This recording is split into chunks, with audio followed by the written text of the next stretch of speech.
Assalamualaikum warahmatullahi wabarakatuh. Para mahasiswa yang berbahagia, selamat bertemu kembali di kuliah Fisika Kalor. Dan pada kesempatan kali ini kita akan membahas tentang fluid properties, ya, bagian yang pertama.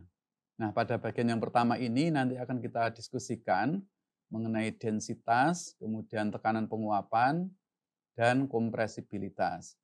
Nah, referensi yang kita gunakan masih sama, yaitu bukunya Yunus Channel dengan judul Thermodynamics and Engineering Approach.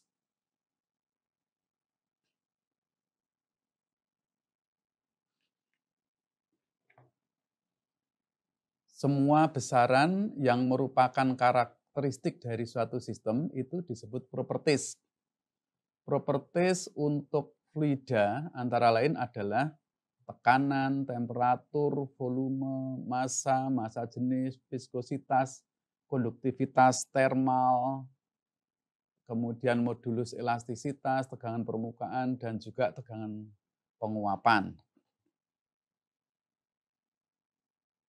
Nah, kita semua pasti sudah sangat paham ya dengan eh, massa jenis ya atau densitas atau juga sering disebut density.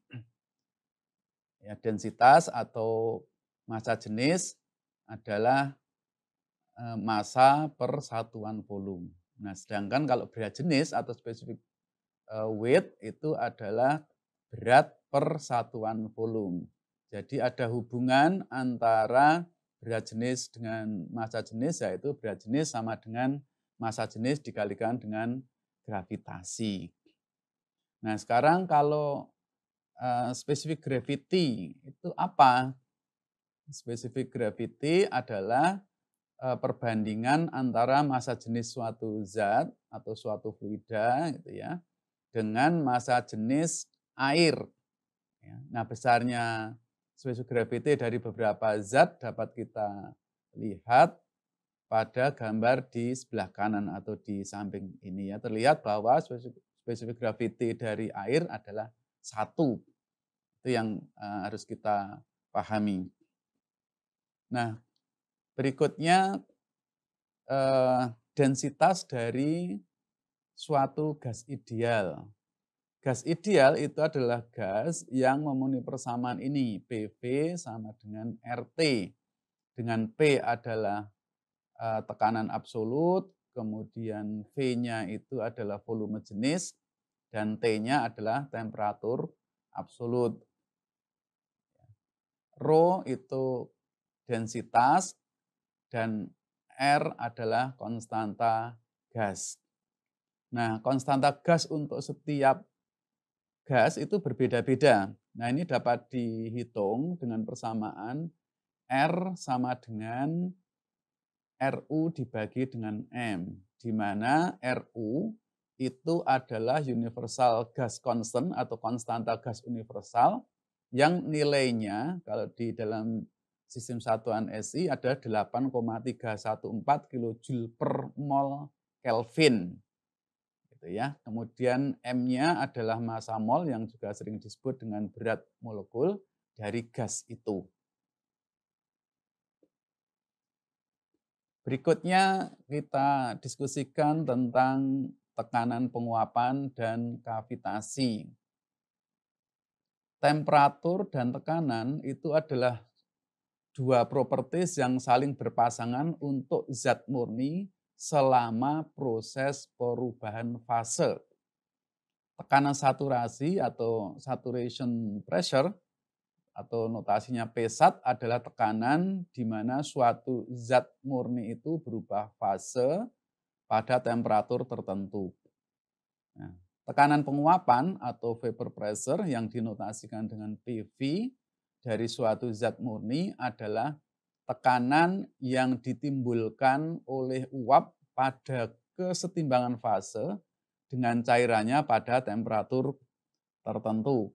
PV itu P-sat ya, kita dapat lihat di gambar di sebelah kanan ini. Di tekanan penguapan atau tekanan saturasi dari zat murni, misalnya air, adalah tekanan yang ditimbulkan oleh molekul-molekul uap pada saat sistem pada kondisi setimbang dengan molekul-molekul cairan pada temperatur yang diberikan. Nah, berikutnya kavitasi. Kavitasi adalah peristiwa menguapnya cairan pada temperatur rendah akibat tekanannya di bawah tekanan penguapannya atau P-nya, P itu lebih kecil dari PV. Nah, kavitasi ini dapat terjadi misalnya pada sisi isap pompa ya. Kita tahu bahwa di sisi isap pompa itu tekanannya sangat rendah. Nah, kavitasi ini sesuatu yang harus dihindari karena berakibat menurunnya performa, kemudian menimbulkan getaran dan suara, serta kerusakan pada sistem.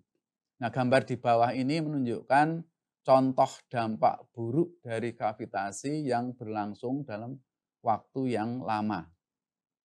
Nah, tabel di sebelah kanan ini menunjukkan tabel tekanan penguapan dari air pada berbagai temperatur. Nah, dari tabel ini terlihat bahwa air dapat menguap pada temperatur rendah jika tekanannya sangat rendah. Selanjutnya kita bahas mengenai kompresibilitas. Nah, kompresibilitas atau coefficient of compressibility atau juga sering disebut the bulk modulus of compressibility. Ada juga yang menyebut bulk modulus of elastisitas yang notasinya adalah K. Secara matematika dinyatakan K sama dengan minus delta P dibagi delta V dibagi dengan V. Harga delta V itu negatif, sehingga harga K itu selalu positif. Gambar di sebelah kanan menunjukkan bahwa fluida itu seperti halnya benda padat, terkompresi apabila tekanannya meningkat ya dari P1 menjadi P2. Materi kita yang terakhir pada pertemuan ini adalah koefisien ekspansi volume. Koefisien ekspansi volume atau coefficient of volume expansion dengan notasi beta adalah variasi densitas dari suatu fluida terhadap temperatur pada tekanan konstan. Secara matematis dinyatakan dengan persamaan ini ya, persamaan yang paling atas ini. Nah, dapat juga ditulis dalam bentuk yang lain seperti ini, di bawahnya ya persamaan yang di tengah. Kemudian perubahan fraksi volume karena perubahan tekanan dan temperatur dapat dinyatakan dengan persamaan yang paling bawah ini. Dapat kita lihat secara langsung di slide ini. Demikian pembahasan pada pertemuan kali ini. Jadi pada pertemuan ini kita sudah membahas tentang densitas, tekanan penguapan, dan kompresibilitas. Semoga bermanfaat. Terima kasih Anda telah mengikuti dengan tekun dan runtut. Insya Allah kita lanjutkan di pertemuan berikutnya. Mari kita akhiri dengan bacaan tahmid. Alhamdulillahirrabbilalamin. Assalamualaikum warahmatullahi wabarakatuh.